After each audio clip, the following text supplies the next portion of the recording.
meu querido? Um ótimo dia para você. Como é que você está? Bom dia, Gui. Sempre um prazer estar aqui com vocês. Mais um dia na trincheira da Bolsa, acompanhando. Olha, Gui, o impossível ontem aconteceu, né? Numa puxeta de bolsa, o impossível aconteceu. Isso daí, realmente, ontem eu não esperava, né? Está com aquele discurso todo e a bolsa nos surpreendeu. Aí eu tava até pensando hoje de manhã, na hora que eu acordei, eu falei assim, na hora que o Gui me der bom dia, já vou jogar uma pergunta para ele, falando assim, Chama. Gui, você acredita que isso ainda abre a esperança dos comprados ou já jogou balde de água fria já nesse começo de pregão de hoje? Abre a porta das esperanças, Alex André. Vamos lá, algumas coisas precisam ser ditas para responder, inclusive, essa pergunta. E a pergunta que eu vou responder é uma pergunta que eu ia fazer para você aproveitar a animação do Eu dia de respondo hoje. depois, então. Você faz para Tá você, eu bom, faço vamos, e depois eu respondo. Vamos lá. Ontem, o cenário do pré-mercado era um otimismo global e Estados Unidos foi-se embora, né? A commodity ajudou, os emergentes em bloco também subiram. Não foi a meritocracia única e exclusivamente brasileira. O Brasil se descolou do mundo e o Brasil agora é um foguete sem ré. Óbvio que não. Então, esse não é o contexto, esse não é o cenário. Mas, obviamente, ajudou, né? O início de uma temporada de balanço, a parte do CPI, obviamente, foi o mais importante na data de ontem, que deu uma organizada no contexto aí dos ativos de risco. Acredito que vai subir daqui para frente? Não. Inclusive, nós temos essa perspectiva que, quem comprou lá junto com a gente no 119 alguma coisa, 125 é alvo. Então tem mais 2.000 pontos, sim, para poder subir, fechar esse ciclo. E aí, a partir do que vier a acontecer nesse 125, a gente consegue orquestrar um movimento maior, né? Rompeu 125, Alex, aí para mim é 130 mais o objetivo.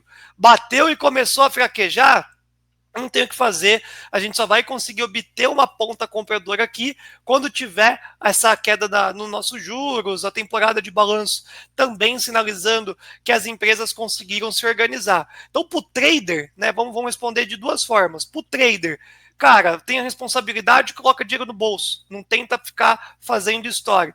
Para o investidor, se não comprar agora, pode ser que seja aquela compra mais tardia que fica bravo, né? Então, vai diluindo, porque eu só vejo uma mudança de bolsa brasileira no meio do ano.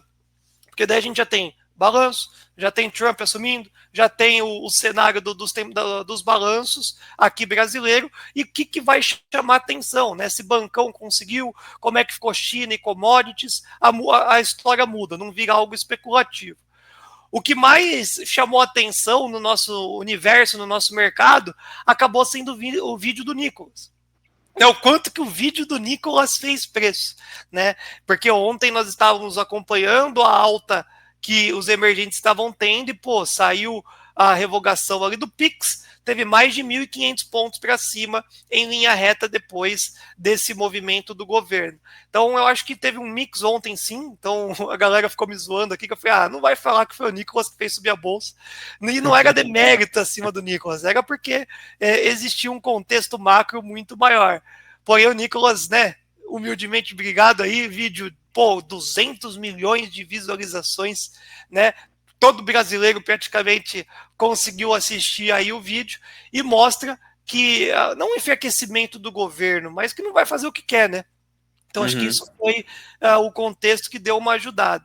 Então, para responder sua pergunta, procura-se obviamente muito mais compra do que venda, né? O Brasil amassado, os indicadores quant já estavam também trazendo uma sobrevenda, mas não chamaria de voo de galinha, mas sem mudanças estruturais para tal fato ainda. Beleza, Gui, maravilha. Eu complementando aqui, primeira questão do Nicolas, né? Eu também acredito que em relação à repercussão, né, e até a revogação, claro que foi um tiro no pé do governo, né? A reprovação da popularidade do governo já é tão alta e isso aumenta ainda mais um cenário muito crítico de pré-eleição. Então, eu até vejo, tá, assim, sendo bem prematuro nessa análise, tá? Isso não é uma análise conclusiva, mas uma análise bem prematura, começando o ano de 2025, um ano que o governo já começou, não é de agora, mas ele já começou o ano, que é um ano decisivo, pré-eleitoral, com decisões muito polêmicas e contra a população. Então, isso acaba voltando contra ele, e esse efeito político, Gui, você não tem como mensurar, assim, você pode falar, pô, beleza, 1.500 pontos em bolsa, eu também compreendo, isso pode trazer, sim, um risco local maior do que outro para emergente, técnico, né, como você falou, mas o efeito político disso, né, ou seja, da população que guardou essa informação e vai, né, com outras informações ao longo do tempo para tomar uma decisão de voto lá na frente, isso para mim é um preço muito grande, tá? Toma preço muito grande, voto político, né? Um preço político muito grande. Então eu considero isso numa análise futura para 2026, tá? Bom, falando aqui mais de bolsa especificamente, aí acho que é importante dizer que você já estava falando sobre isso nos Estados Unidos. O CPI, né? O PPI veio o quê? Já veio abaixo, o CPI veio confirmando. Então tá lindo os Estados Unidos, né? O cenário tá lindo lá, né? Porque o Fed está autorizado para cortar juros, né? Já tá todos os indicadores lá, né? Falando, beleza, agora eu vou apertar o botão para cortar os juros que tá tudo certo, todos os indicadores estão ok, e aí a economia tá resiliente. Olha os bancos, né? Goldman Sachs recorde, né? Que a gente estava falando dos bancos, né? A gente tinha falado, né? Goldman Sachs, BlackRock, JP Morgan, né? Porque ia vir resultados fortes. E vieram, né? Esses três, principalmente, é o que vieram mais fortes, né? De todos os bancos. Então, é exatamente isso. Os bancões, resultados muito fortes, né? Resultados muito robustos, inclusive até recordes.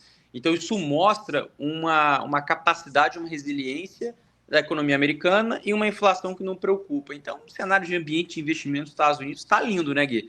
Está lindo na Bolsa Americana.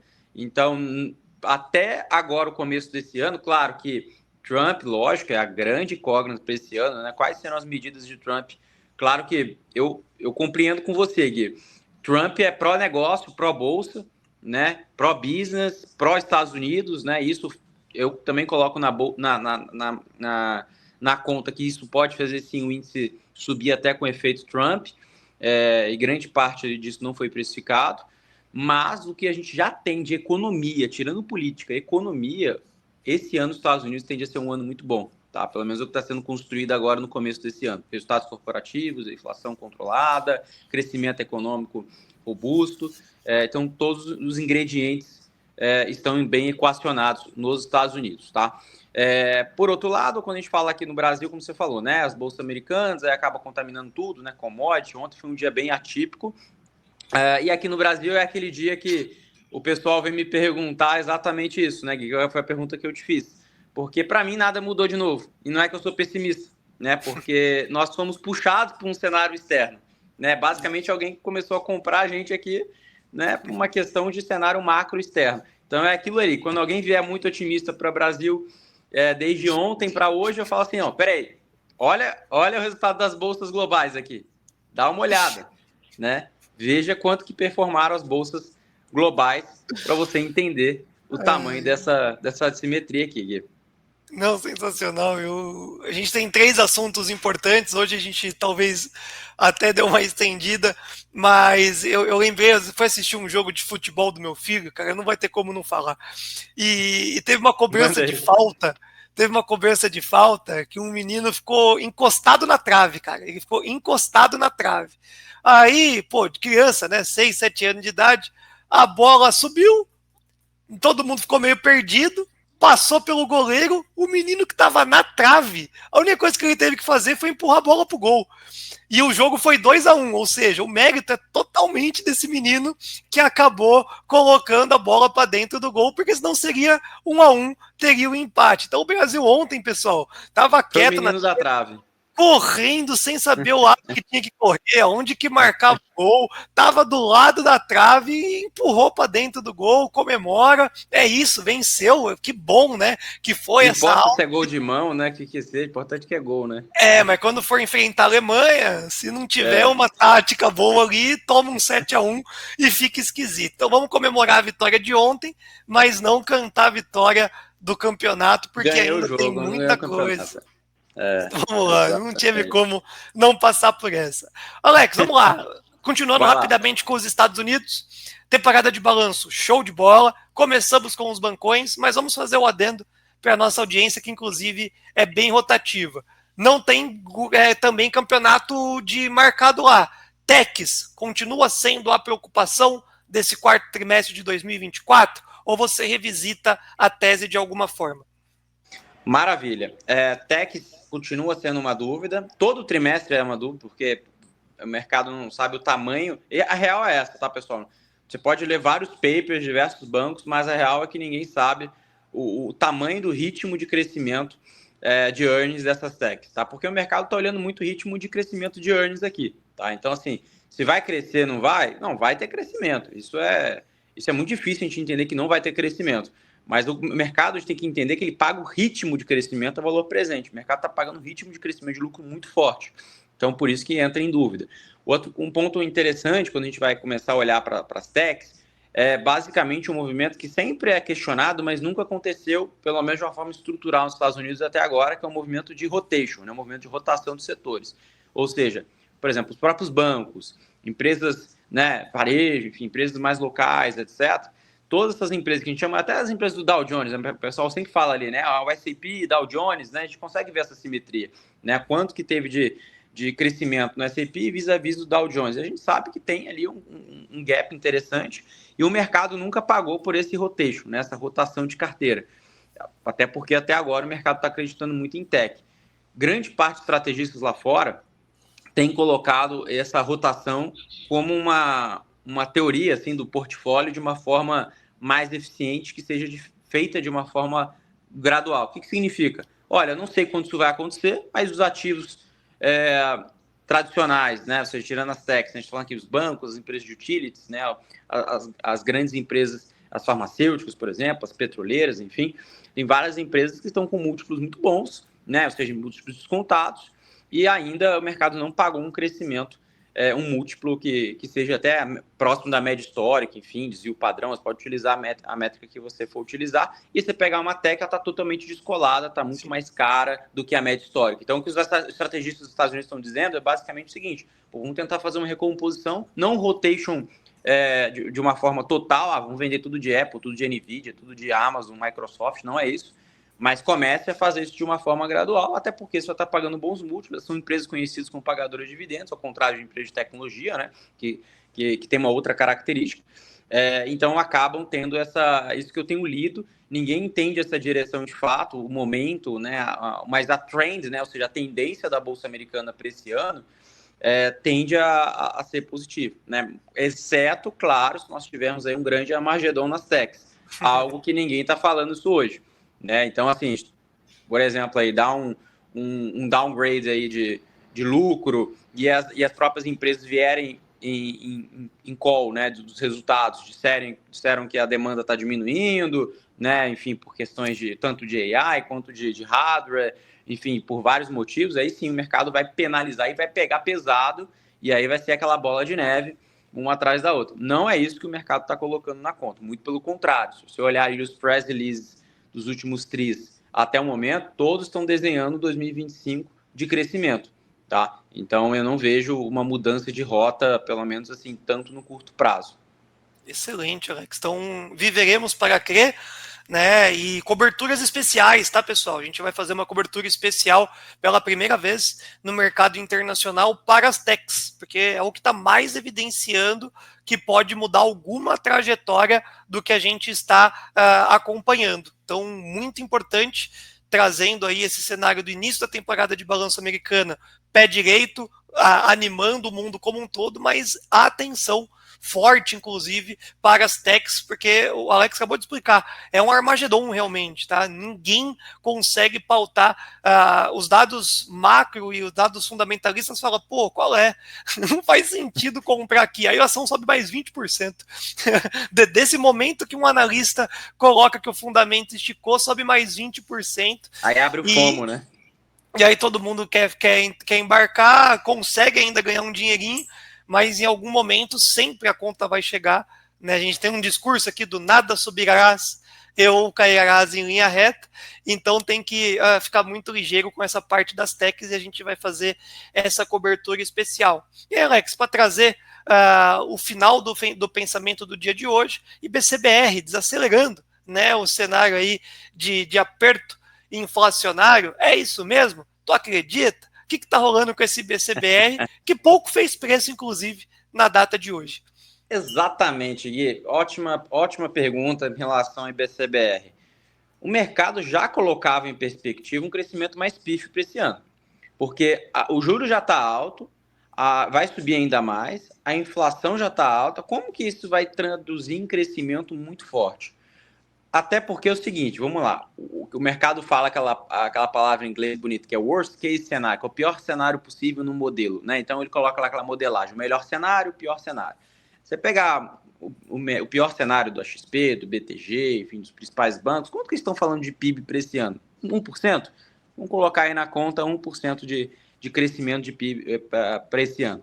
Se a gente colocar um PIB 1%, se a gente colocar aí, tem gente que está falando de 1,6, 1,5, mas nada comparado com o que foi no ano passado. Então, naturalmente, eu estou falando assim, uma linguagem quantitativa aqui, tá? É qualitativa, tá? Não é quantitativo com dados exatos, aquilo que vai ser cravado.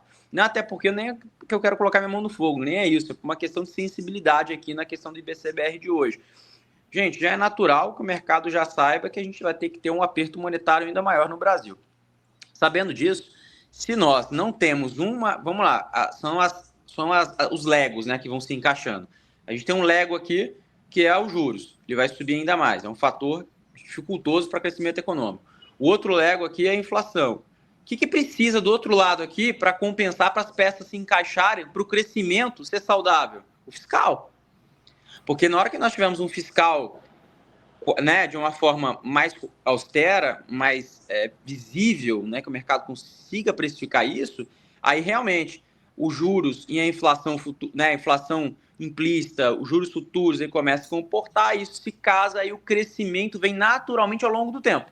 Não vai ser um trimestre, mas a inflação ela vai começando a se comportar, porque o dólar vai diminuir, que a percepção de risco diminui, o dólar vai diminuindo, os juros futuros vai diminuindo, aí sim, com a inflação diminuindo ao longo do tempo, o Banco Central tem liberdade para começar a cortar juros, e aí o crescimento econômico ele vem, porque a Selic vem reduzindo, vem estimulando o ambiente econômico para as empresas reperfilarem dívida, para contratar, para estimular crescimento, investimento, CAPEX, tudo aquilo que vai sendo feito ao longo do tempo, ao longo de todas as economias do mundo. Então, não é algo que está acontecendo. Isso vai acontecer em um momento, tá, Gui? Isso que você falou, né? São ciclos, isso vai acontecer, não significa que isso não vai acontecer, que talvez demore para acontecer, né? Então, assim, aquele cenário que a gente veio desenhando no ano passado, o governo perdeu o time uma vez, né? Ele perdeu o time, agora ele não pode perder o time na segunda vez, e aí ainda a gente está esperando esse mês de janeiro alguma sinalização robusta que seja feita para a gente equalizar as peças, tá? Então, para a gente entender que o Brasil, não vou falar que o Brasil vai dar certo, etc., aquela coisa que você falou aí, The Economist, né? Brasil com foguete, não é isso, pessoal. Mas para a gente entender que o Brasil ele vai ter um ambiente de negócios, um ambiente de investimento em bolsa, a gente está aqui com investidores, ambiente de investimento em bolsa da B3, né? Ou seja, para o gringo colocar grana aqui, para ter mais visibilidade, para nós locais, fundos, etc., começarem a ter fluxo, a gente precisa de uma leitura de um ambiente de investimento, no mínimo, saudável, né? Para a gente colocar. Não precisa ser um ambiente perfeito, né? Mas, por outro lado, o governo vai precisar fazer essa lição de casa. Não tem como ninguém fazer por ele. Ele que vai ter que fazer, porque é um ambiente governamental. Não adianta ele botar a culpa no gringo, botar a culpa na Faria Lima, é o governo que vai precisar resolver a lição de casa. E, de novo, isso passa governo, vai governo, nunca exatamente as contas públicas vão estar perfeitas, né? Ou seja, a gente está... mas os Estados Unidos está com um déficit enorme, né, as contas públicas. Ok, mas é a maior economia do mundo. Olha o tamanho da potência americana. Nós, como os emergentes, nós não podemos ter esse luxo, né, de ter uma dívida alta, né, em percentual ao PIB, para rodar desse jeito. A gente tem que ser mais conservador aqui nas contas públicas, porque justamente nossa nota de crédito, ela tem uma percepção de risco, né? Naturalmente a gente já é visto como um país emergente. Então, acabei de sair aqui sem querer, voltei. Então, exatamente por isso e por outros motivos que a gente precisa fazer a lição de casa, tá, Gui? Xandão estopou a sua visualização aí em meio a esse discurso. e você matou a charada, né, Alex? Não dá para o governo não fazer o trabalho, querer apresentar o trabalho ali na frente de todo mundo com um discurso, né? Só ganhar no grito, porque isso já passou faz tempo. Então, por isso que a gente Ninguém acredita mais no gogó. A gente vai flagrar não ainda... Não tem mais gogó de ouro, não. Vai flagrar no curto prazo uma dificuldade muito grande, né, para ganhar esse apetite comprador novamente. Por isso que a gente vai gerando esse, que nem gostei, você falou, esse Lego, esse quebra-cabeça vai sendo construído de um formato, nossa, devagar e sempre. Em janeiro, inclusive, eu acredito que não vem nada do Brasilzão, não. Porém, é apenas dia 16, vamos ver dia após dia. Exatamente. Então, minha maior expectativa agora de janeiro nem é Brasil, é dia 20 nos Estados Unidos, após do Trump, os decretos, né? Tudo isso que serão aí colocados, né? Opa, sensacional. De Vale, ó. Beleza, show de bola aqui. Então, vai correr para Vale. Muito obrigado pela sua... Olha aí, 99% de alta. O leilão de Vale de número 3... tem alguma coisa errada aí, vamos ver se... tem errado, Os leilões normalmente dão uns bugs aí. Pronto, já adequou, agora, inclusive, menos 3% de queda, já está, então, mais do que organizado, e o que é notícia é o câmbio rompendo máximas e o ajuste, então, deu tudo muito certo, e trazendo aqui agora, só para finalizar, o contexto do Poeta Jardim, que arrebentou a boca do balão. Muito obrigado, tamo junto, Poeta Jardim.